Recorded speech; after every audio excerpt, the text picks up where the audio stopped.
is filling up.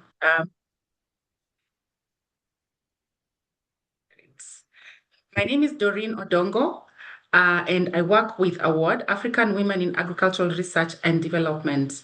I'm delighted to be the moderator of this virtual knowledge cafe. We are very, very pleased to have our first knowledge cafe under our program on accelerating women's leadership in African women's leadership in climate action. And we are delighted that you could make time to join us today. So before we proceed, I would like to make a few announcements. The first announcement is that our presenter for today is going to be presenting in English. However, we do understand that some of our participants today may prefer to listen in French, or even to ask questions in French when we get to the Q&A session. And so I'm pleased to announce that we have interpretation services available. If you would like to listen in French, at the bottom of your screen, you can see the globe icon. If you click on it, you should be able to select your preferred language, either English or French. The second announcement that I want to make is that we are recording the session today. So be aware that we are recording the session and we shall distribute it after the event. And then finally, just to say a big thank you to everybody who is joining. I can see a lot of award fellows who are joining us. I can see lots of other members of the CLARE community. Thank you so much for joining us. And we are hoping to have a very interactive session today as we begin to share our lessons. The idea is to share our lessons, to hear from one another around what is working when it comes to promoting locally led climate solutions, particularly with paying attention to the gender issues in our communities, ensuring that we are addressing the needs and priorities of our women and men smallholders. So, because it's already 10 minutes past the hour, I'd like us to start immediately. If you're not speaking, kindly have your microphone muted. I can see some of us do not have our microphones muted. Kindly mute your microphone if you're not speaking, if you don't have the floor. And if you'd like to speak, kindly put up your hand, raise your hand, and somebody from our tech team will be able to notice that you want to ask a question, and we will give you the floor. Otherwise, the chat function is open. Do feel free to share with us either where you're joining us from, tell us who you are, but also if you have any questions in the course of the presentation or any comment you'd like to contribute to the conversation, please do feel free to use the chat function. We're going to be monitoring the chats. If there's a question there that requires our response, we shall be there to respond to it. Without further ado, I would like to welcome our speaker of the day. Our speaker of the day is Janet Ahato Ekalo. Janet Ahato Ekalo is our speaker today. She is the director of Environment, Climate Change and Natural Resource Management in Marsabit County in Kenya. Kenya has a devolved system. So we have the national government and we have the county governments, and we have 47 counties. And so Janet is the director of climate change in environment, climate change, and natural resource management in Marsabit County. She's our speaker for today. She's also an award fellow. She's an accomplished environmental and climate change professional with over 15 years of experience in environmental management, climate adaptation, and mitigation. She's played a key role in developing the Marsabit County Climate Change Adaptation Policy, which informed the establishment of the Marsabit County Climate Fund Act. She holds a bachelor's degree in environmental studies and a master's degree in environmental education from Kenyatta University. And Janet is currently pursuing her PhD in climate change and sustainability at Clemson University. She is a registered NEMA lead expert. NEMA is the National Environmental Management Authority of Kenya, and she's also an expert in environmental and social impact assessment. I mentioned Janet is an award fellow. She is one of our the fellows in our inaugural cohort of the Award Climate Action under the CLARE program, which is on accelerating women's leadership in climate action.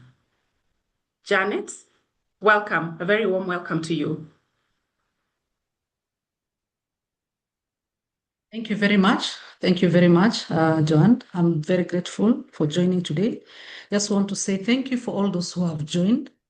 I'll take you through some of the work that we are doing in this part of the Marsabit County, which is the northern part of Kenya. Before I start my presentation, I think I've already been introduced. My name is Janet Ahado. I work with the Marsabit County as the Director of Environment and Climate Change. And this is one of the county which is arid and semi-arid and work closely with the pastoralist communities. Without wasting time, allow me to share my presentation.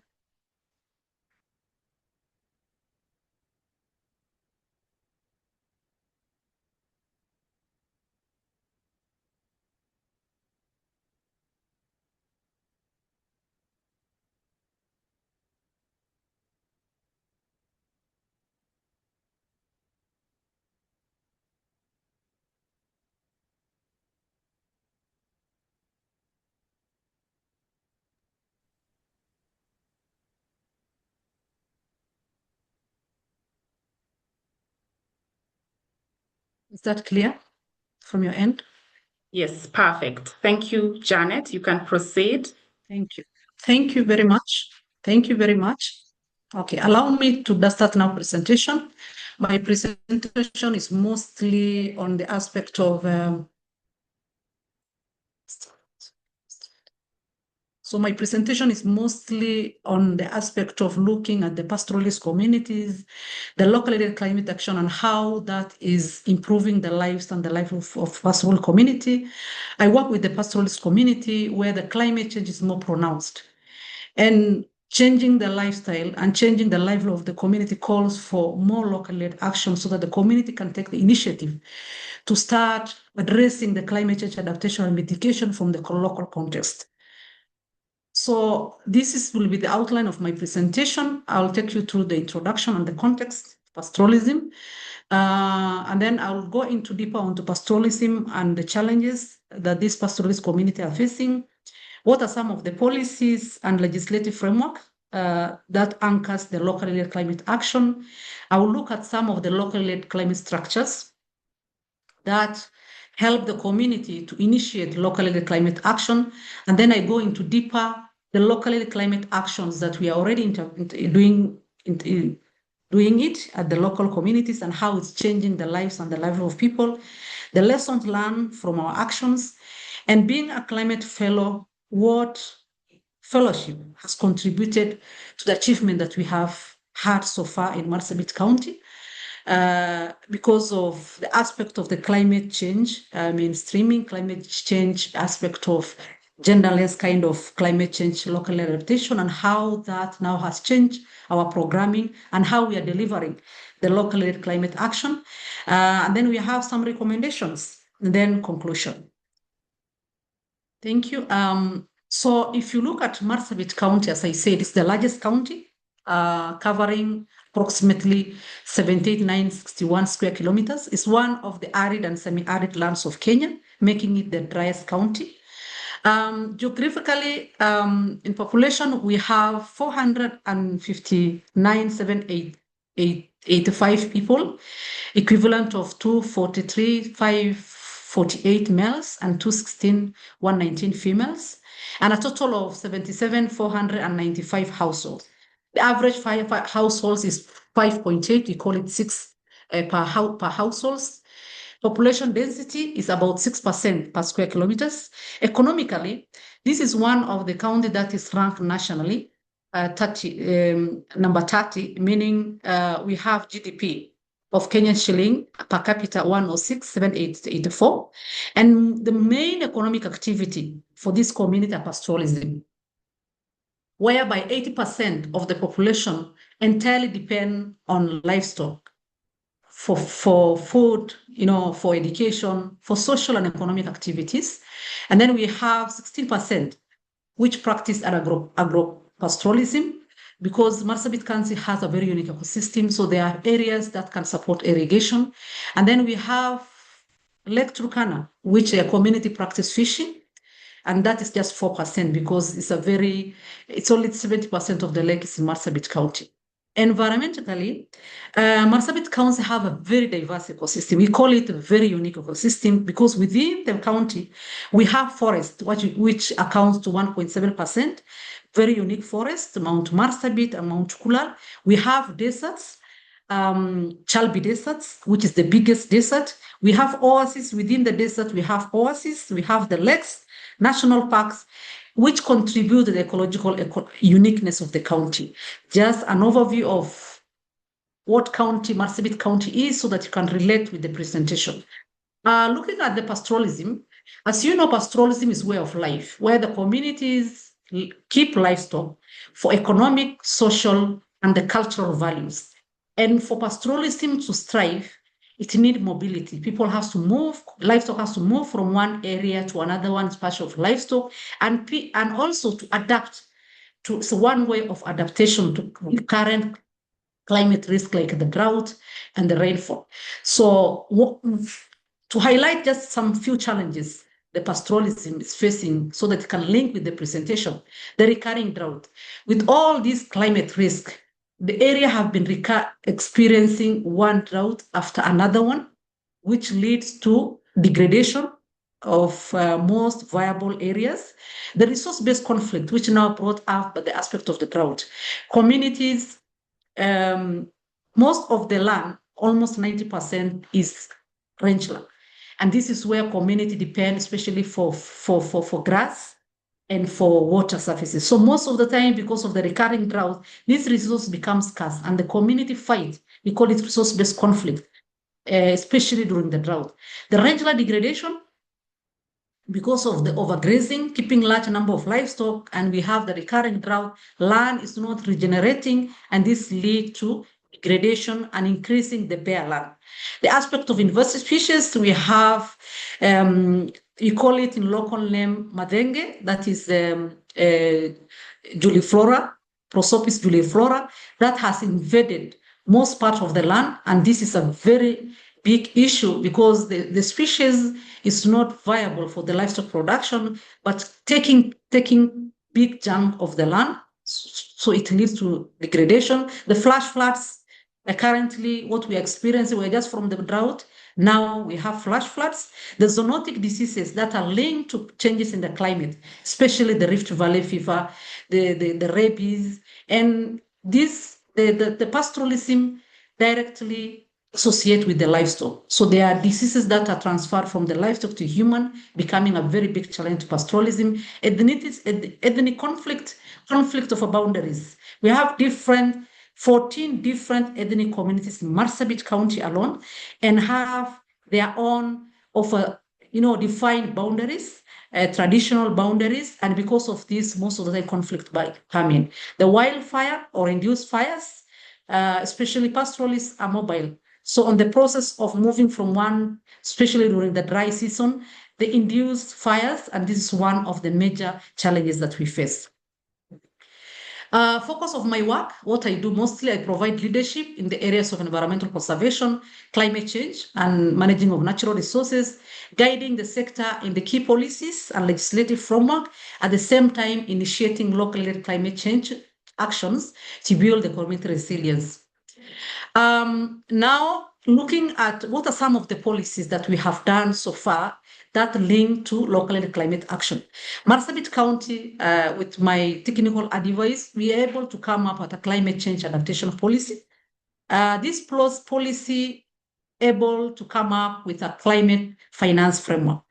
The clear adaptation policy, clear adaptation mitigation and adaptation measures can only be valuable if you attach resources to it. And because of this, the policy proposed to come up with a fund. We have a localized fund. This is linked with the National Climate Change Fund Act of 2015, fund, and we're able to come up at the county level, a Climate Change Fund Act that has allocated 2% of the county development budget to climate resilience to initiate locally led climate actions. And so when I talk of climate change action for us, it's mostly the investment in water. This is one of the arid and semi-arid lands of Kenya. So we do most investment in water and most investment on multiple use of water. We invest on livestock, part of it, livestock production, so that you can tell the change scenario. The act has already come up as well, a locally structure, which I will go into more details in the next presentation. And we have already operationalized the policy. It's already a working document. It has established the fund, it has established structures, and we are now operating different climate change adaptation measures the policy has proposed. On the aspect of climate change planning, when you don't plan, you fail.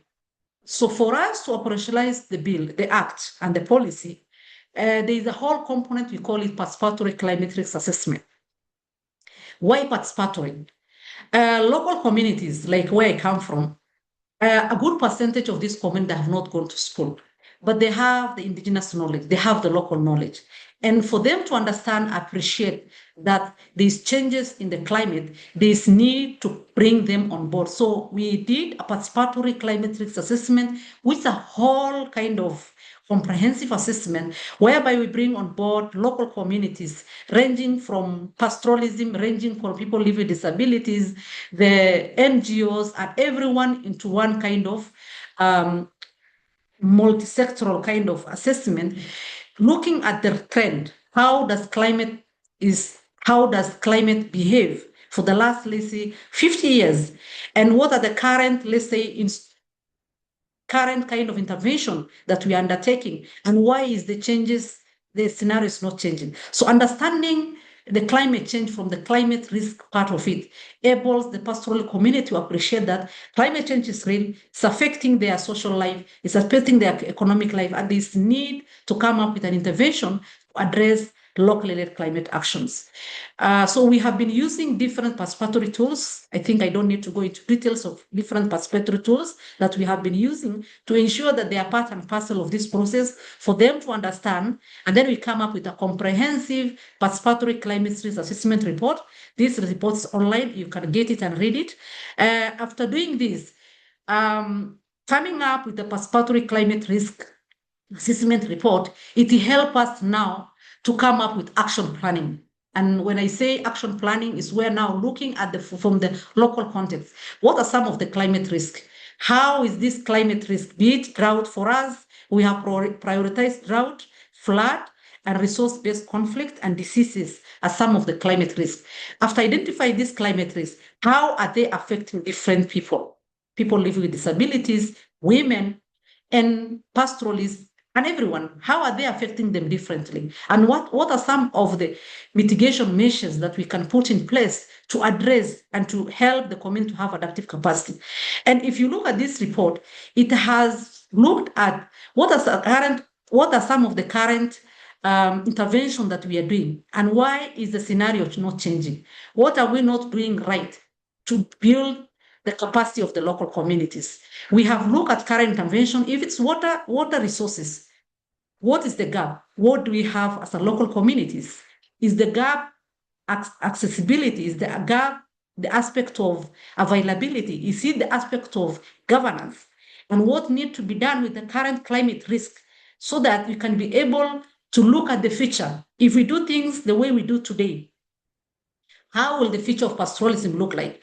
If you do things the way we do today, for instance, and looking at how, let's say, the gender inequalities, and when I talk of gender inequalities, for instance, women who are more vulnerable because of the cultural beliefs, how will the future of women look like if we don't do intervention to build their capacity to withstand different climate shock? So the whole part of this participatory climate risk assessment and now putting him into climate change action plan. We have a comprehensive climate change action plan from a 5-year plan, and this plan has linked to existing county plan, like the county integrated development plan, the sector plan, so that it can be a comprehensive plan that has looked different sector. Climate change affect climate sensitive sectors. So we have outlined climate sensitive sectors like water, agriculture, the livestock sector, the human resource, and all that, and how now different strategies and intervention can be done to build the resilience pathways of the local communities.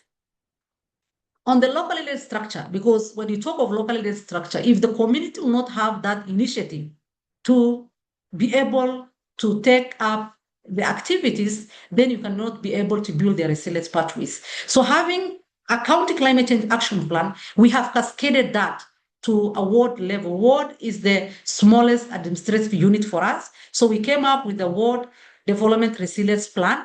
That's a 5-year plan that has looked specifically to that respective ward.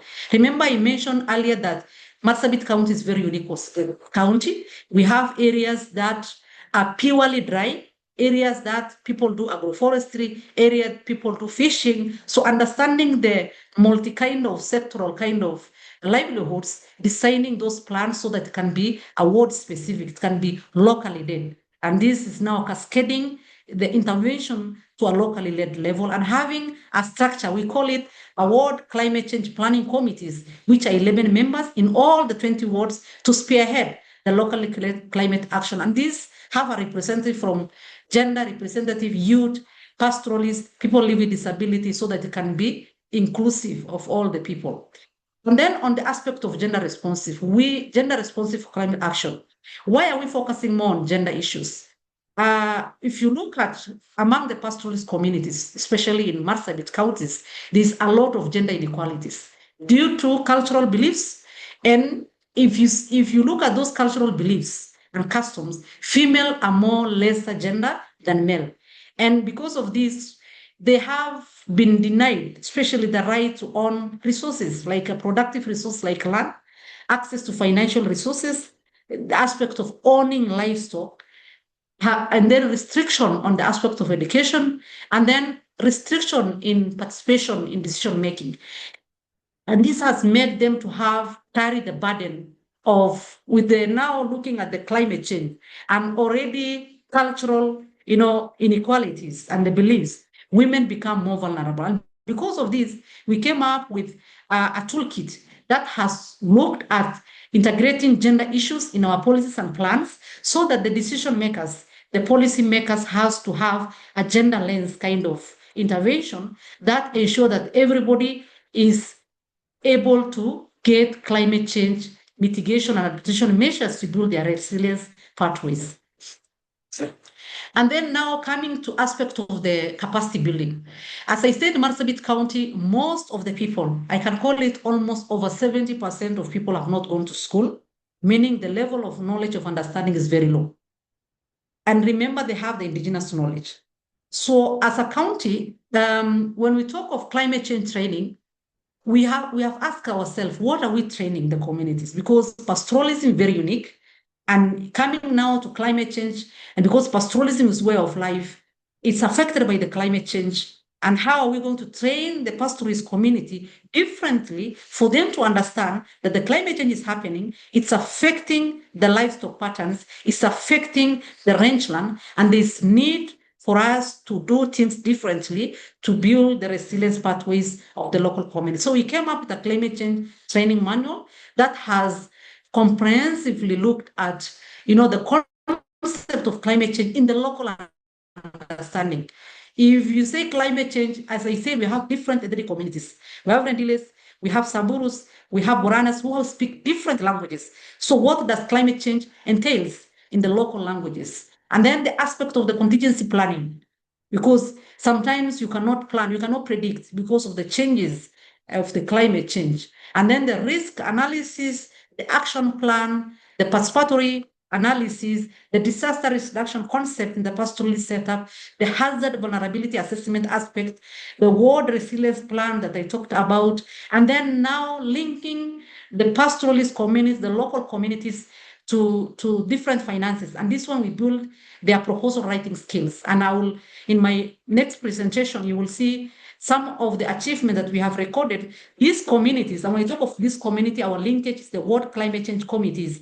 They are able to write proposal and get even funding to the local level that they can be able to mitigate and initiate locally led climate action. And then the aspect of the early warning information, dissemination aspect, the carbon credit concept, this is now linking with the rangeland aspect and restoration. So this whole training manual able now to come up with this, the pictorials that you see at the World Climate Change Committee that I talk about. This is the local eye. You call them the local champions at the community level to spearhead locally led climate action. And we have gender climate change expert within, we have youth expert within, we have people who fight for pastoralism, and all of them, we train them to take that concept. If it's then gender and climate change, that 20 World Climate Change Community, each representative leading to 20 members, we have trained them on the aspect of climate change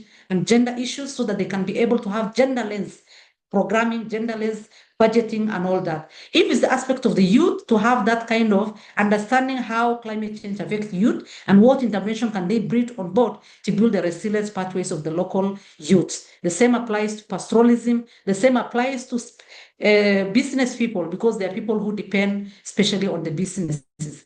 And the photo down here, you can see some women. These are women climate change champions, which with our level of trainings, they can be able to draft proposals at their own local understanding, because we have simplified that proposal concept to a level that they can understand who the ideas, what are some of the climate change effects that they have felt at the local level, and what do they think at their own local understanding that they can put as one ways of adaptation and mitigation. And we can record successes that they have received funding and they are doing locally led climate change actions.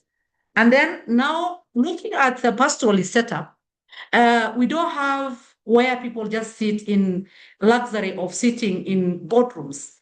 We call under tree, we have formed village conversation groups, and a total of 164 across the county. Why have we formed these village conversation groups? These are the sum of the linkage. And the picture you see there is one person, is one of our World Climate Change Planning Committee, a place called COR, who is conducting village conversation group. This is where just simply within the village, they sit under tree and discuss what are some of the issues that are affecting that specific village. And now link, because they have the linkage of the chairperson of the World Climate Change Committee, and link the issues now to their World Resilience Plan. And now it comes now to intervention of the local climate change action. So village conversation group under tree, bringing the issues that's affecting them, and how best within the sector now where I sit as a directorate, I can be able to facilitate some of the intervention, some of the issues that is coming from the community. And then on the aspect of climate data and pastoralism, everything is data. If you don't have data, you cannot be able to come up with adaptation mitigation measures. So the Marsabit County Climate Information Service Plan is one of the milestones. And this one I can link it with the fellowship, because I remember the first days of our interaction with the other climate fellow.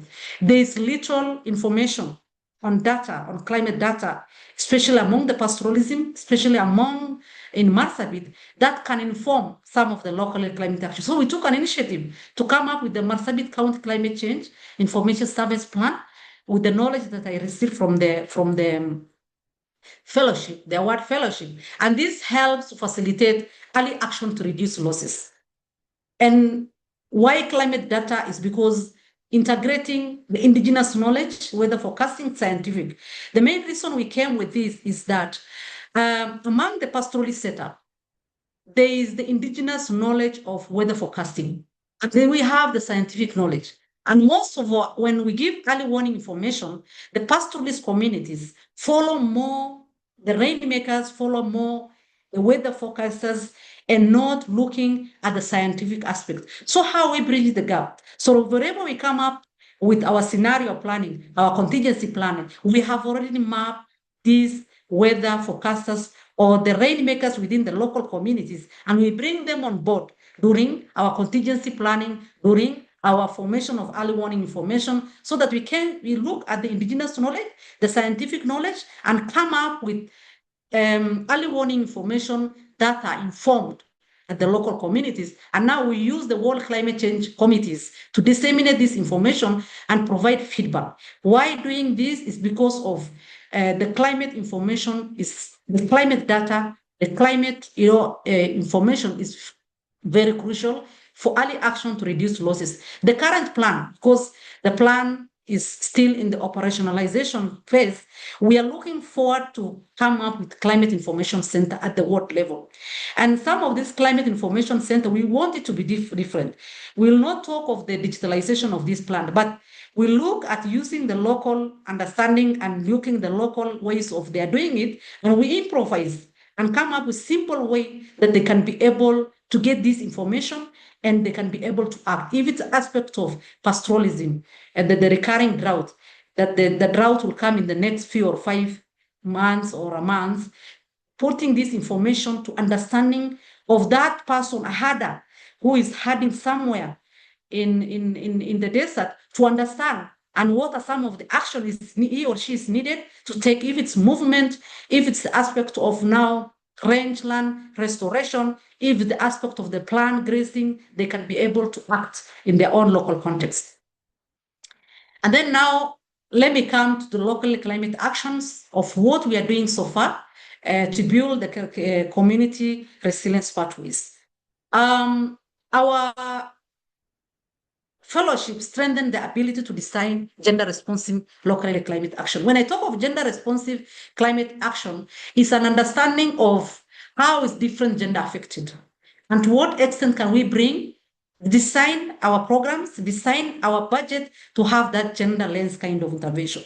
So we have invested in water structure. I think you can relate with the photos, whereby we focus more on construction of the water pans. Water pans is a kind of an earth kind of water conservation, boreholes, and this one support domestic use, especially for irrigation, livestock, and including women-led vegetable farming. And if you see, those are some of the women that are using already the water that we have drilled, and then they can be able to engage in other women activities, income-generating activity, alternative activity, because pastoralism is way of life. There's no single day that they can live pastoralism. But in the awakening, in the face of the climate change, they need to have an alternative income-generating activities so that they can be able to withstand climate shock. The aspect of livestock productivities, rangeland management, we do through crossbreeding. I think you can see, whereby we provide improved breeds like the Gala goats. We do reseeding to regenerate the rangeland, to regenerate. We have a simple way of doing it. We call it farmer-managed natural regeneration concept. It's a very simple, not expensive concept that we have trained our communities to adopt this so that we can conserve whatever that we have. The aspect of soil and water conservation, especially during water conservation, control of invasive species that I talked about, the Prosopi juliflora, and this helps to now open up the rangeland. The aspect of solarization of our boreholes. We are now moving far from fuel engine to solar-powered boreholes so that you can be able to provide sufficient water for household use, for agriculture, and livestock keeping. And then on women, we have, if within the pastoralist setup, when the livestock move far distance in search for pasture and water, women are left behind in the village. And when they are left behind in the village, sometimes even accessing those livestock for their own economic and social well-being become a challenge. Remember, they have no right to ownership. They can utilize, but they cannot decide. So in the process of that, we came up to engage women in other alternatives like the beekeeping, whereby we provide the beehives, we train them on how to manage the bees, the bees, and remember, bees are categorized now as livestock. So we are teaching the communities, we are teaching the pastoralist communities who knows only how to keep like a goat, sheep, and the camel, but see bees as an alternative livestock, and they can be able to manage those bees so that they can be able to have resources like the honey that they can sell and have an alternative source of livelihood. The poultry farming, as you see the photos there, we train the women to engage in poultry farming, and not just training, we provide incubators, capacity of 525 chicks, and the trainings, and this enables them to engage in income generating activities so that they can able to have that access to food, access to finances, access to, the social well-being of the women. And remember, if you empower women, you empower the entire household, and when you empower the entire household, you can be able to empower the entire communities. With that understanding, able to see how women thrive in this aspect of the climate action. And then I said, remember the 4% of the population practice fishing, and we are able to invest in the value chain by providing motorized boats, the nets, and the cold chain so that they can be able to provide fresh food to the market and also for their own household needs. And then the aspect of now automating our water system, the boreholes that we drill, we automate them by installing water meters. And this one is specifically for efficient water use to generate revenue and at the same time invest in community initiative. In this one, the money that they get from this kind of intervention, from beekeeping, from poultry farming, from the agricultural activity like vegetable farming, women pool these resources to a scheme called voluntary and lending schemes, whereby they come together, save this money as much as they can, and they lend among themselves and build the financial muscles, financial needs, and the gaps that they have within the pastoralist setup. Because for a pastoralist women, they have no right to access to financial resources. So how are we going to localize these resources that they can be able to have money to engage in other economic activities? And then on the natural management resources. In some of these areas, in ASAL areas, we are blessed to have some of the key resources. We call it gums and racing resources. And these gums and racing resources are in high demand, especially from pharmaceutical farms, from different manufacturing factories. And how are we going to invest and ensure women engage in these resources for their own economic gains, at the same time conserve that natural resources? So we provide tools, and these tools are not in the market. So we use the local knowledge that they have to improvise. So the tools, as you see, is used by the local knowledge that they have, together with now the expertise, and localize and improvise these tools so that they can able to harvest these resources enough for them to sell, at the same time control the quality of the resources, and at the same time conserve the environment, because one specific tree takes like 30 years for it to produce that specific resource if well managed. So we train them on the tapping mechanism so that they can protect the tree. It can be able to produce year in, year out these specific resources. And these resources, the most people who are engaged in this are women. And they're not just women, the herders, because it's available in the far distance, and these are naturally resources, natural trees. So wherever they do go for firewood, they collect these resources, and they have a center we call aggregation center. They bring these resources, and we have linked them to different market production so that they can be able to sell these resources for alternative. We use these resources an alternative source of livelihood, especially during the drought when the livestock are the sick and they cannot able to produce enough. On the aspect of the clean energy, remember, if you look at our CIDP, over 60% of the population depend on firewood. And this has impact on environment and impact on the health, the respiratory problems. So how are we bridging the gap? So we're able to provide improved energy stock, and these people we target especially at household level. It's very clear with women who can be able to reduce pressure to the forest and also improve their health well-being. And we are planning now to connect these opportunities, to carbon credit opportunities are something that we are working on. All the people, the communities, that because they are contributing a lot in the conservation and they are contributing, reducing the greenhouse effect. And then the lesson learned is within the pastoralist setup, continuous engagement and participation of the local community strengthen locally led climate action. If the local communities cannot take the initiative of leading the local climate action, then you will not achieve the resilient part of it. So you need to effectively strengthen and ensure continuous engagement. And remember, the level of knowledge is very low. So you need to come up with different ways of engaging them. And then for you to implement effective gender responsive climate initiative, you need to bring women on board. Why men? Is because these are cultural, there is a cultural way of they live. And they always believe is the man is the head of the family and is the one to have more say, especially on the especially on the productive resources like land, livestock and all that.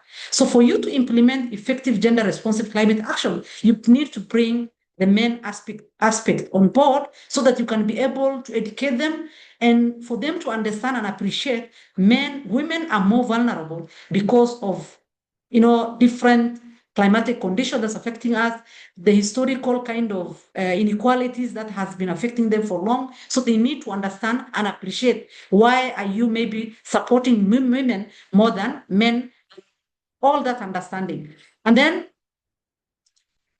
building pastoralist resilience calls for sustained investment in livestock because pastoralism is deeply tied to cultural and social system. It's way of life. Pastoralism is way of life. And for you to now to build the pastoralist resilience pathways, you need to invest more in the livestock sector. When I talk of livestock sector is, in the aspect of the marketing, in the aspect of the ranch land, the ranch land, in the aspect of, value addition of these resources and all that. And then clear communication of climate information, the pastoralist setups require integration of indigenous knowledge, I think, and the scientific data, because more focus is on understanding the pastoralist setup, understanding the way they do forecasting.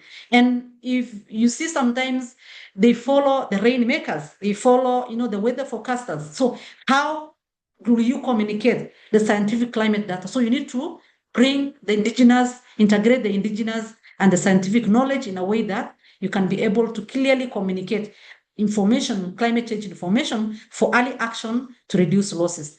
And then from the fellowship, what have I learned from the fellowship? A career progression requires a well-defined purpose roadmap. So if you have a well-defined purpose roadmap, well-thought kind of a purpose roadmap, you can be able to progress well in your career.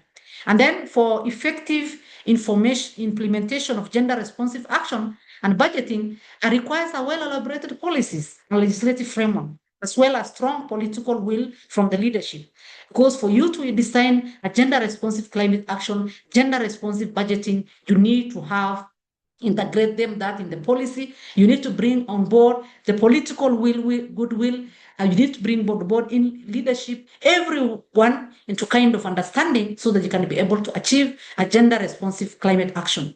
And then gender integration is essential for effective and inclusive climate, especially in the pastoralist setup. So you need to integrate climate issues. Gender integration in all the aspects, because of all aspects of multi-sectoral kind of understanding that you need to integrate gender in all our climate change issues, activities.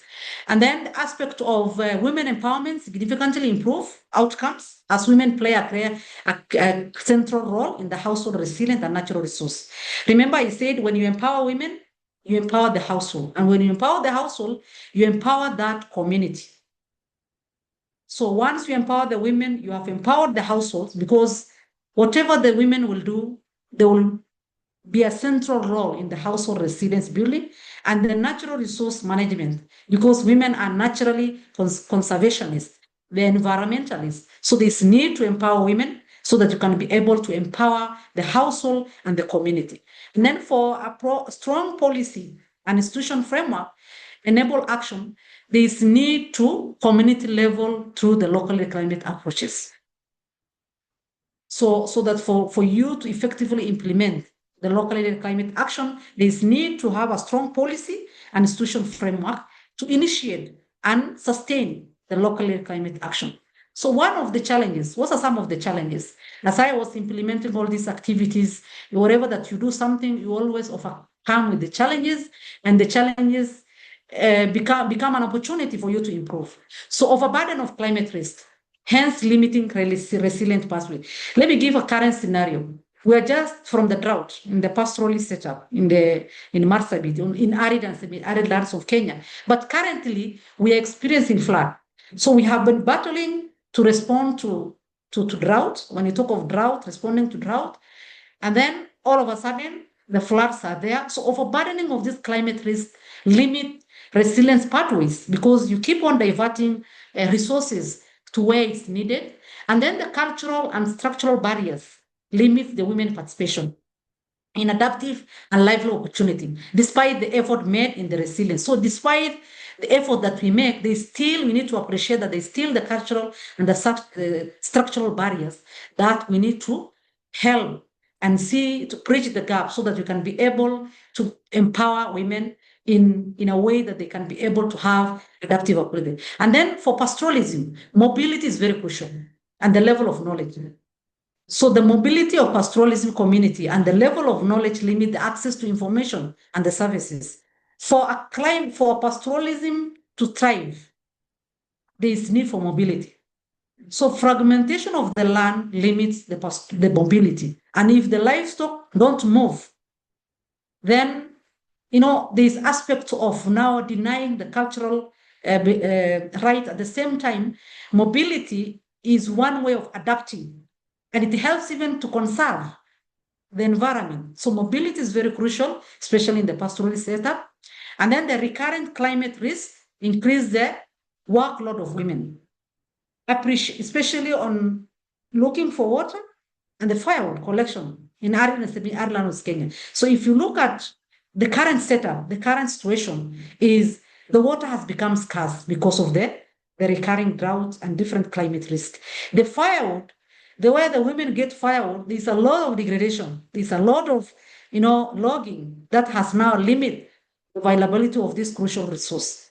So all these climate risks burden the women who are already experiencing the cultural, inequalities. So recommendation, I have few things that I need to recommend. Janet, sorry to interrupt. I suggest you just finish with this. I know you have 2 slides on recommendation. Just finish with this one because we are really running out of time and I can see some questions. So just finish at this slide. Yeah. So inclusive participation, and you need to ensure bring everybody on board. Access to resources very crucial in the pastoral setup, especially water, infrastructure, and climate financing. Scale up of capacity building for both women and women is very important. And then promote gender responsive livelihood diversification that I talked earlier. Access to climate information is very crucial. Support of women and empowerment, especially on the saving groups. Integrating measures of gender-based violence to reduce, climate stress that is coming. Because of the climate stress, there's a lot of gender violence. So we need to do that. And then mainstreaming gender in all the climate issues. So in brief, that is my presentation. Thank you very much for listening to me. And I open now, I think the moderator now opened the session for Q&As. Thank you. Amazing. Thank you very, very much, Janet, for that very, very insightful presentation. A lot of lessons there to share. This was just fantastic. Please join me in appreciating Janet for sharing all this wealth of experience. So what I didn't mention was that when I was introducing Janet is that Janet is actually a daughter of Marsabit County. Janet went to Kargi Primary School. For the Kenyans, that is in Loyangalani, yeah? In Marsabit County. So Yes, in Laisami. So it's really inspiring to see a daughter of the county growing up to be the one at the helm of making decisions and be able to design solutions that actually work for her community. So thank you very much for sharing all this work that you're doing. We have a few questions, and what I'm going to ask our audience is to kindly give us about 10 minutes of your time. We had planned to end this at 1:30, but if you could allow us to just extend by about 10 minutes so that we can respond to some of the questions that we are seeing here. I'll start with the first question from Margaret Moila. So Janet, I'll read these questions to you and then you can respond one after the other. I think it's easier that way. So there's a question from Margaret Myla who is asking if you could explain more on the issue of carbon credit investments, how it's done. Would you like to take that first? Or should I go to the second question, which is pretty, I think this is quite straightforward also. Alwatch is asking, how have you been able to extend cross-cutting support to women living with disabilities and other groups of the communities? So I'll let you respond to those two, and then I'll read the other two questions that are in the chat. Okay, thank you very much. Maybe I'll just briefly talk of carbon credit. I think this is one of the complex issues, and it has a lot of mixed reaction. Carbon credit investment in the pastoralist setup. I don't need to go into details of telling what carbon credit's all about. I think carbon credits are just like giving. Selling the carbon credit in the name of now meeting your, carbon footprints. Wherever you exceed, you kind of offset, those carbon in an area, somewhere helping you to offset. And there's that kind of agreements. And currently, I think we have several carbon credit investment in the county. And this mostly is in aspect of the rangeland restoration, especially the grazing patterns, the grazing patterns that we use to kind of restore. It's more of below carbon, especially the soil, how much you can hold carbon within the soil and you can able to trade. This is one of the aspects of I can call it within the pastoralist setup. Land is communally owned. And wherever there are agreements, the carbon credit investment, there's that aspect of the community engagement. And for us, mostly is below ground, the carbon that we store within the soil through the grazing, the traditional patterns of grazing. And then we have other opportunities within the setup. We have forest, we have Mount Kulal, Mount Marsabit that have that opportunities, but there is that still on the roadmap to see, investment. And as I said earlier, carbon credit is a lot of mixed reaction, especially the community knowledge of understanding of that is very low. We have even Lake Turkana wind power, which is the biggest wind farm, situated in Marsabit and already receiving that kind of, because wind is a clean energy and receiving the credits. And we are looking forward how that can now invest in the community, in the community investment. So I don't know if I've answered your question. That's what I can say. The second one was, yes, Doreen, remind me, sorry. Second one is a question about how you've been able to extend support to other members of the community, like women living with disabilities. Okay. As I said, I mentioned a structure called World Climate Change Planning Committee. World Climate Change Planning Committee I established through a Climate Change Act. There's an act that supports that. And the membership of this committee is that we have representative from, we have 20 wards, and each ward we have 11 members, equivalent of 222 members across the county. And within that representation, we have somebody who represents women, somebody who represents people living with disability, youth, somebody who represents the pastoralist communities, the business communities, and somebody who represents non-governmental organization, be it a CBO or an NGO. So that is where the discussion comes in, and the intervention of locally led climate action come from those representatives. So we have a climate change gender champions, we have youth champions in the same committee who champions the youth. We have people living with disability champions because they are members of that committee, and they bring on board the aspect of people who are differently able or issues, and it's now integrated in our actions to ensure that this, especially we have a project for them, especially on farming, and these are it's being brought up by the champion, the youth champion, the people living with disability champion, who are member of that committee, to now initiate and be able to come up with locally led climate action that address their needs. Okay, thank you so much. So I'm looking at the time. I will ask this question from Margaret Mangeni. What are the plans to boost capacity of the county in gender responsive climate action? And then another question from Zinash. How have you addressed the issue of cultural and structural barriers which limits participation of women in other development activities? Thank you. Thank you. On the aspect of gender responsive, let me go to the second one. On the aspect of gender responsive, sorry, I didn't get the question. So the first question from Margaret Mangeni is what are your plans to boost the capacity of the county in gender responsive climate action? Okay, the plans to build the capacity of the county, we have different structures, we have different sectors that need to integrate gender issues, because when we talk of climate issues are in almost all the sectors. It's in water, it's in agriculture, it's in social cohesion, it's in livestock. So these key climate sensitive sectors need to capacity build on the aspect of gender responsive climate action. On the aspect of policies, how do we make our policies gender responsive? The budgeting aspect, how do we make our budgeting process gender responsive?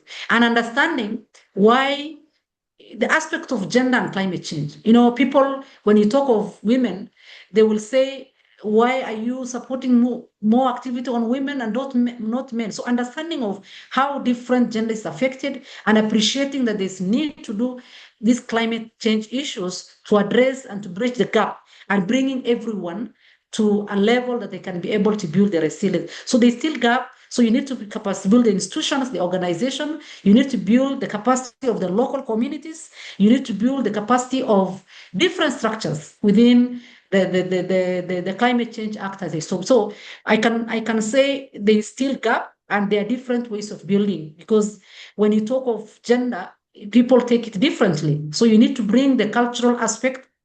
You need to bring, the normal, how climate change is affecting, and bridge the gap and come up with now intervention that can be able to, so this need to build the capacity. And then the aspect of now, how to bridge the gap of, cultural belief that limits the intervention. One is how to limit, we cannot say 100%, but always we have, we call them the elders, within the pastoralist setup, the elders, that you need to more involvement on these issues, and also generation kind of change. With generation, I can say some kind of unfriendly cultural practices will cease off, and that changes take time. People resist change. And if continuous engagement, continuous platform, key people who are the stakeholders, especially the elders, are involved, you can be able to bridge, the pathways, and you can able to bridge the gap of those and ensure that the communities. So you cannot say 100%, but you cannot sit down and say that there are cultural barriers that you cannot build gender responsive issues, but it means the mindset change. And for the mindset change, it needs continuous engagement and bring the key people who are into it If it is, let's say, female genital mutilation, FGM, you need to bring men on board. You need the people who are practicing on board, for instance. If the issue of saying that women cannot go to get advanced, let's say, education, once they finish their Form 4, they get off for marriage. It's just bringing the same people who are saying that and change the mindset. So change is very slow. Continuous engagement of the right people will make change, and then change in generation will automatically change the mindset. Thank you. Okay. All right. So thanks. I want to ask one last question, but I can see a question from Slindile.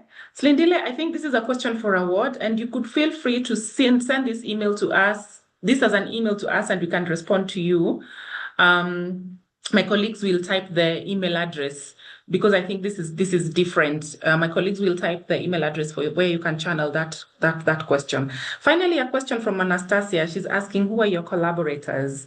And what are the community's coping strategies and how effective are they? Some of these, the second question about the community's coping strategies and how effective they are were already covered in the presentation. And because of time, I'm only going to ask Janet to respond to the second question about the collaborators.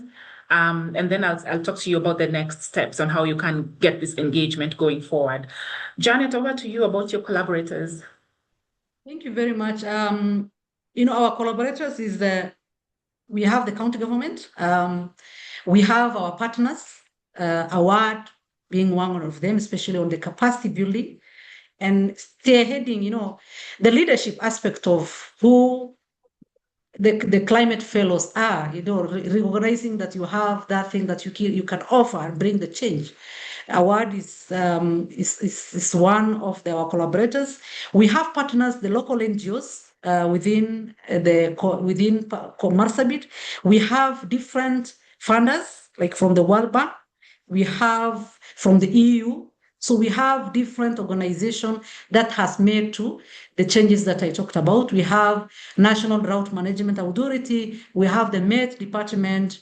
We have the administration part. So it's a whole kind of multi-sectoral kind of approach that we have been using and collaborating to achieve the presentation that I made. Perfect. All right. Thank you very, very much, Janet, for your presentation, for sharing your experience, sharing your lessons. But I also want to thank our audience for really engaging with us, for asking these questions. I think what we want to do here is to catalyze some collaborations. I could see some of them, people in the audience who would have similar interests, and I'm sure they will be very keen to connect with you, Janet, to identify possible areas of collaborations, which we very much welcome and are happy to facilitate. There was a question, somebody was asking if we'll share this presentation. Yes, indeed, we'll be able to share it along with the recording after this. And the presentation also has the contacts for Janet, should you want to continue engaging with her on some of the work that she's doing in Marsabit County. So yes, we'll send you the presentation. Otherwise, from me, it's been great being your moderator. And we look forward to the second series that is coming up next month. Please look out for the announcement. We will be lining up yet another exciting speaker from another country to share with us what they are doing in their county with respect to gender-responsive climate solutions. Otherwise, thank you and enjoy the rest of your day. Parting shot from me? Sure. Go ahead. Yeah, thank you very much. Mine is to thank all of you for joining, especially AWARD, for this journey. And at the same time, as you know, climate change is a global issue and it needs local intervention.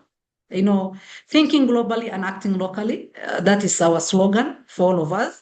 And climate change, you cannot solve alone. It needs a lot of collaboration. It needs a lot of partnership.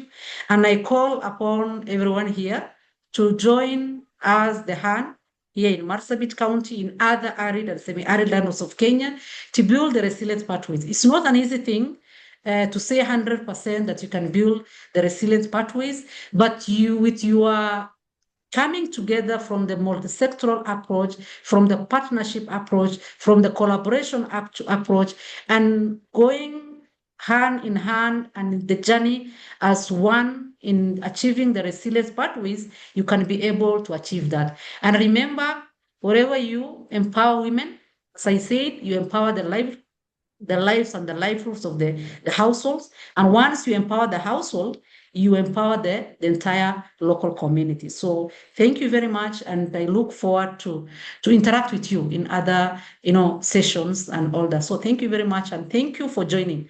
I'm really, really happy to share the knowledge and what we do in Marsabit County. Thank you very much.